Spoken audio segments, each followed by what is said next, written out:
Hello and welcome to the GCI Summit. For this session, I am delighted to be joined by Jeff Ubersax, and we're going to be looking at lab cultivation, exploring the new frontier for sustainable, cost-effective, and consistent cannabinoid development. That sounds interesting. So let's dive straight in. Jeff, we often speak about CBD and THC as the most sort of mainstream cannabinoids, but which other cannabinoids do you believe to have the most sort of untapped potential to date? Right. So first, thanks for having me. It's great to be here. Excited to talk about this stuff today. There are over 100 different cannabinoids in the plant. And I think the world has really gone from over the last, call it 20 years or 30 years from, where most people know about THC and CBD. And, there are hundreds of other rare cannabinoids in there. And I think the big question on everybody's mind is what do they do and what are they good for? And, I think because of both complications on the regulatory side of it being, the plant being a Schedule I substance for so long, and the fact that they're present at such low concentrations in the plant has really made it hard for the world to have access to these molecules and to really understand, do the basic research of what they do.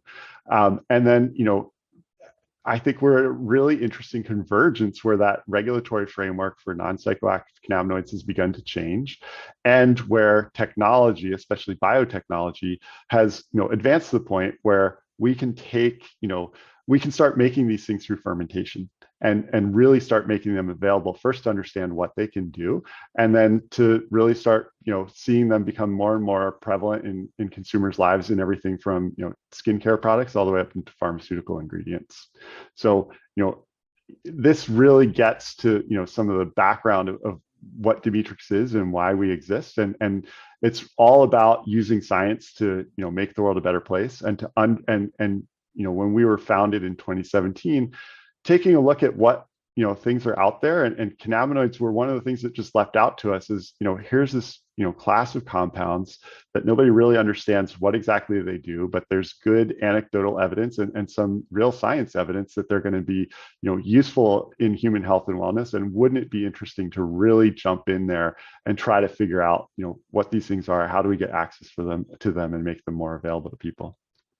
And talking of all of these cannabinoids, what would you say are the limitations of access in the plant? Sort of using traditional extraction methods, how are researchers and brands alike able to extract sufficient quantities of said rare cannabinoids?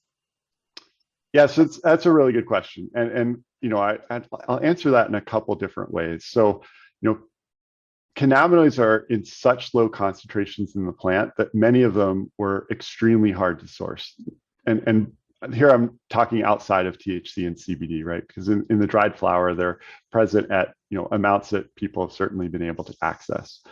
And the chemistry of biology, right? So the chemistry that goes on in the plant and the chemistries that we use in fermentation to make cannabinoids are actually quite challenging to do using kind of synthetic organic chemistry or man-made chemistry. There's just different types of chemistry that life is better at than what is economical to do in a synthetic organic chemistry lab.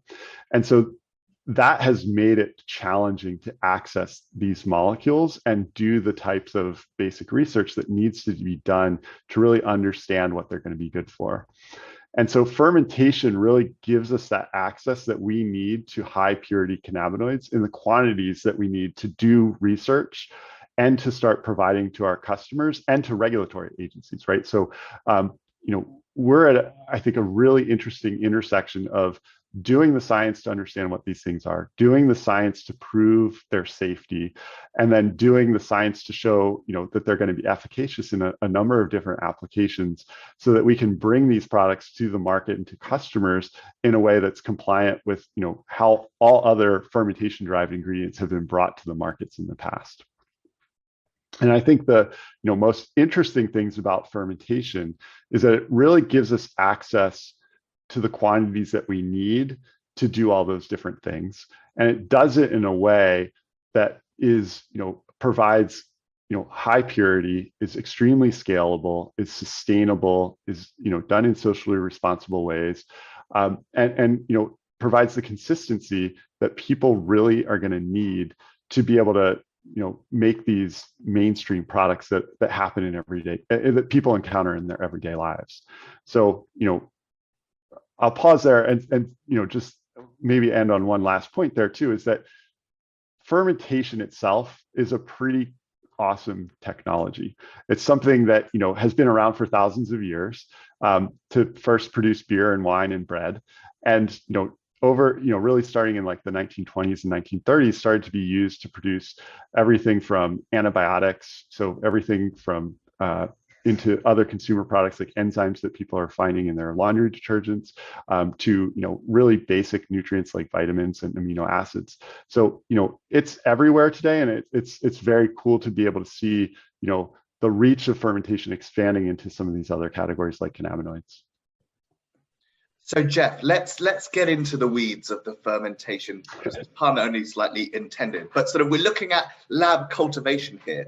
Can you explain to our audience sort of how does the fermentation process actually work? Perhaps first touching upon those sort of more traditional medicines that you've spoken about that use this process, and then looking at how you guys at Demetrix are able to approach cannabinoid development using this sort of technology and process. Yeah, so that's a great question. So and I love to talk about this stuff. So I'll talk about it in two ways. So there's really kind of at the high level, what is fermentation, right? And this is how it's been used for millennia, is you take baker's yeast, same yeast you use in brewing and bread making, and you provide it sugar, and it converts that sugar into carbon dioxide and alcohol, right? So the carbon dioxide is what we use to make things like bread rise, and the alcohol, of course, is used in beer and wine. And so the two ingredients are really sugar and yeast. And so on the yeast side, one of the most, I think, interesting things about biology is that DNA is in every living thing on the world, and DNA is a string of letters of A, T, G's, and C's, and it's universal. And so over the last 100 years, people have gotten to the point where, with DNA sequencing and some of the modern molecular genetic tools that are out there, that you can figure out from a plant or any other organism what pieces of that DNA sequence are responsible for allowing that organism to do the types of things that it does, right? And so the cool thing is you can identify those pieces of, let's say, a plant like the cannabis or hemp plant that make cannabinoids. You can take that piece of DNA and recode it so it will now work really well in a yeast cell, put it in that yeast cell, and now you can have the yeast cell starting to make that molecule that the plant cell used to make. And again, it's being able to produce it in a higher purity kind of mechanism. So that's the yeast part. The fermentation part then is you take that yeast cell and you put it into a fermenter, which can range in anything from a small glass benchtop fermenter that we have several dozens of them in the labs, to full scale manufacturing fermenters, which are several stories high, right? And they're typically stainless steel tanks. And really all you're doing is you're mixing the yeast cell with sugar and nutrients that the yeast will need to grow, and providing them oxygen. And the yeast cell take up the oxygen, they take up the sugar, and they spit out, in our case, cannabinoids. And then it's a matter of then separating that cannabinoid from that fermentation broth using kind of classical downstream purification technologies to get highly pure, typically over 98 to 99% pure product at the end of the day, in typically somewhere around 7 to 14 days. So it's a fast process that's highly scalable and extremely well controlled. So it's a combination, again, of the yeast plus sugar in these large stainless steel tanks to be able to make these products. And as I said, these types of products have been made, for the last, call it 50 years. Almost everything that consumers are touching have some sort of fermentation derived product in it, whether it's, as I said before, amino acids or vitamins. A large number of them are made through fermentation processes. There's a number of different ingredients, from everything from flavors and fragrances that are made through fermentation. There are pharmaceutical ingredients like antibiotics and insulin that people know of. Some of the more modern uses of fermentation has been to produce things like there's these molecules called human milk oligosaccharides, which are special sugar molecules that are only present in the mother's milk that are thought to promote both cognitive development, so brain development, as well as kind of gut health and microbiome kind of colonization of the infants. And those are now being made by fermentation and are really important because formulas before this did not have those type of molecules in them. So there are ways to use fermentation to improve everyday health and wellness for all sorts of applications, from consumer products all the way up to pharmaceutical ingredients. And once you guys have created your batches of these cannabinoids, you mentioned about you use sort of purification processes that people would be familiar with. Could you talk us through the process that you use and explain why this is your chosen mechanism? Yeah, so the downstream purification method, it's conceptually it's not super hard to understand, right? So in the fermentation, you typically have the media that cells are growing in, and then you have the cells, right? And the cells end up making up anywhere from 10% to upwards of 30% of that fermentation volume, right? And so the first thing you do is you separate the cells from the media. And the big question there too is, where does your product go, right? So cannabinoids in kind of their native form aren't super soluble in water, and so they tend to come down in the concentrated kind of cell mass, right? So you can think about it as you basically use just a centrifuge to spin these things to separate the yeast and your product away from that fermentation broth. And then, similar to the way people would extract cannabinoids from plants, you can then use all sorts of different extraction technologies to basically extract the cannabinoid products out of that yeast cell mass and then further clean it up, right? So there's a lot of different tools that people can use to clean up products at the end of the day, but we're all about making these things accessible and inexpensive, but also highly pure. And so the exact technology that we use is something that we consider trade secret, but gets us to the point where we go from that crude mix of cells plus yeast and plus cannabinoid material to highly pure, and there I'm saying again, 98 to 99% pure product that's typically in crystalline form, which is pretty cool sight to see, actually. And so let's break this down for folks that are really new to this type of cannabinoid development. What are the core benefits of cultivating cannabinoids in this fashion? And perhaps as an extension of that, are there any differences between the molecular structure of isolated cannabinoids that you're able to make and that which can be extracted from plant material? Yep. So great questions. And so what I'd say there, I'll start there with are they the same? And the answer is absolutely they're the same. They're the same molecule, same structure, and they're actually made using the exact same chemistry and the exact same enzymes that are being used from the plant, right? And so from a molecular structure, they're identical. And so the second point, I'd actually start at a slightly higher level and say, what not just for cannabinoids, but any type of product, what do consumers and what do customers actually want, right? And that's where I think we start. And I think a lot of people try to start here is, people really want products that are safe and efficacious, that are produced in ways that are socially responsible, sustainably, at high purity. And it all really gets down to, is this thing that I'm going to be putting into my body or on my body, is it pure? Is it safe? And is it going to do something that makes, is valuable to me? Does it make me feel better? Does it, make my skin look better? And those are all, I think, places where fermentation has a lot of advantages, right? So from, the aspect of purity, we can get things through fermentation extremely pure. Greater than 98% is kind of typical for the field, but oftentimes it's even higher purity than that.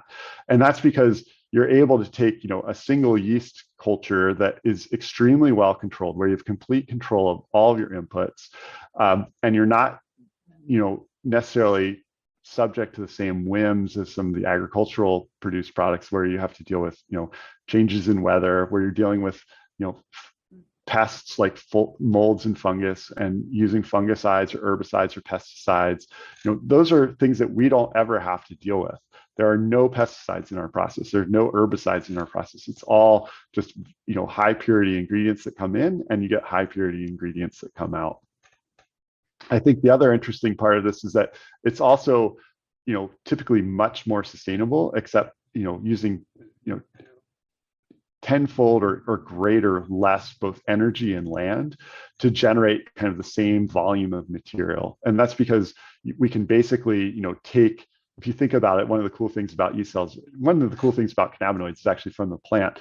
Most of the cannabinoids are in the flower, and they're in these structures called trichomes. And trichomes are just one of the most beautiful kind of structures that are out there in nature. And so they look like these long stalks with a bulbous head. And in that bulbous head, you can fit about 1,000 yeast cells in each one of those heads, right? So if each one of those yeast cells that you have in a fermenter, you just get so much more like productive material in that fermenter making your product, that you're able to make the same amount of product using a lot less land, a lot less energy, a lot less water, in a way that, is, I think, really important for both our customers and the consumer at the end of the day, to know that these things are being produced at such high purity, so responsibly, both towards the environment as well as socially responsible. It's just it's a win-win for both us and for the consumers at the end of the day. And a couple of questions off the back of that. So you mentioned that this is very much a lower cost or alternative to sort of what's out there. Without going into sort of price lists and whatnot, yeah. What is the sort of difference between folks who are trying to obtain cannabinoids in a traditional way and folks that are coming towards you guys? Right. So, I think where I'd start with that is actually, I think there's space in the world for both plant produced and, biotechnology or fermentation produced cannabinoids. And, it's certainly true that, THC and CBD are present at high levels in the plant and are things that people will be able to access through the plant for quite some time. And I think the same is actually true for, some of the minor cannabinoids. There's some really interesting, plant breeding technologies that people are using today to be able to make, get access to some of the rare cannabinoids through plant breeding.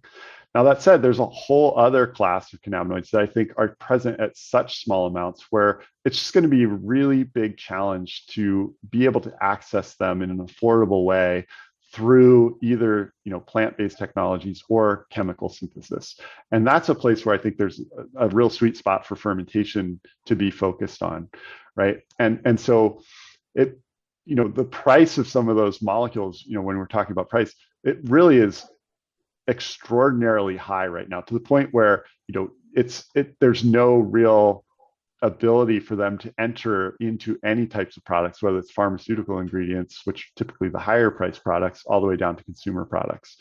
And at the end of the day, what we want to be able to do is make those available at a price where, consumers are getting, an effect that's improving their health and wellness for a price that they can afford, right? And, the way that biotechnology typically works is that, when we first start production of any molecule, that price is a little bit higher than where we'll be several years down the road, because over the next couple of years, we continue to invest in some of the research and development work, as well as the purification work, to enable the yeast to become more efficient at making that product, and also to be able to recover more and more of that product from the fermentation broth to reduce the costs, so that we continue to be able to expand the access of those molecules into other types of products as well. So for example, the other week I was speaking with a researcher who was talking about how CBC, they've done some great research on CBC. It's an amazing cannabinoid. It has a lot of the sort of similar properties therapeutically in some settings to CBD, but much more intensified. However, the issue with CBC is that it's very, very difficult to get sort of high amounts of it when you're extracting it out of the plant. So theoretically, a researcher or a university could get in touch with you and say, hey, can you get us a boatload of CBC, and you'd be able to provide that, and they could use that in the exact same way that they would do CBC extracted from the plant? Yeah, so again, it would be the same exact molecule that you would get from the plant, right? Because again, we're using the same kind of chemistry in the yeast cell that goes on in the plant cell. And the challenge with any new molecule that comes in is, do we have kind of all the DNA parts that you would need from the plant to be able to put into that yeast cell to now have that yeast make that CBC or other minor cannabinoid? And the answer for many of those is becoming yes, through research that we're doing and that other people in the field have been doing over the last decade, to be able to say, hey, and that's the type of partnership we like, right? Is to find people that are looking at the health and wellness opportunities of different types of cannabinoids and say, like that's the basic science is what really needs to get done to show that these things are both safe and then efficacious in a variety of different applications. And there would be opportunities for us and others to potentially provide folks that are doing that basic research access to these rare cannabinoids to do some of that research that they're interested in pursuing. Okay, super. So we have focused on a lot of the benefits. We're now going to look at the other side of the coin, Jeff. Brace yourself. But the question is for you. How would you describe the pitfalls to this type of development, and what differences exist? And perhaps another one, in what way have you done, and would you respond to sort of naysayers who might dismiss this type of cannabinoid development methodology versus traditional? I'm sure half of the folks watching this are going to be really intrigued about this type of lab cultivation, and maybe half of them are going to be pulling their hair out saying, hey, this is not what should be done. What's your rebuttal, so to speak? Yeah, so as I've already said, I think fermentation has been around for decades and proven, and it's in many of the different products people are touching and using today. And so from that perspective, products that are made through fermentation are safe, they're scalable, it's typically a more sustainable process, and it really allows access for rare ingredients, including cannabinoids, which in the cannabinoid space, outside of really THC and CBD today, everything else is very rare and extremely hard to access. And so, we're certainly not proposing to displace, plant-based production for things like THC and CBD. It's about bringing, really exploring what the other potential is in the plant and bringing that potential to, have impact in the world on people's health and wellness through fermentation, right? So, that's what I would say is the pitfalls. I don't say it's it's either plant or biotechnology that's going to be producing these. It's both, and there's going to be space in the world for both, and there needs to be space in both to fully realize the potential of what cannabinoids can do. I would say that the biggest pitfalls with fermentation is that it's actually really hard to do. It's really hard to scale. And so as you might imagine, going from a lab scale fermenter to a full scale, multi-story fermenter is pretty hard. And one of the ways I like to kind of explain that to people is, a lot of people are familiar with making their own bread, right? It's become a big thing under, pandemic conditions is to make your own bread. And, it's something that almost everybody can do at their house, right? It's make a loaf of bread for your family, right?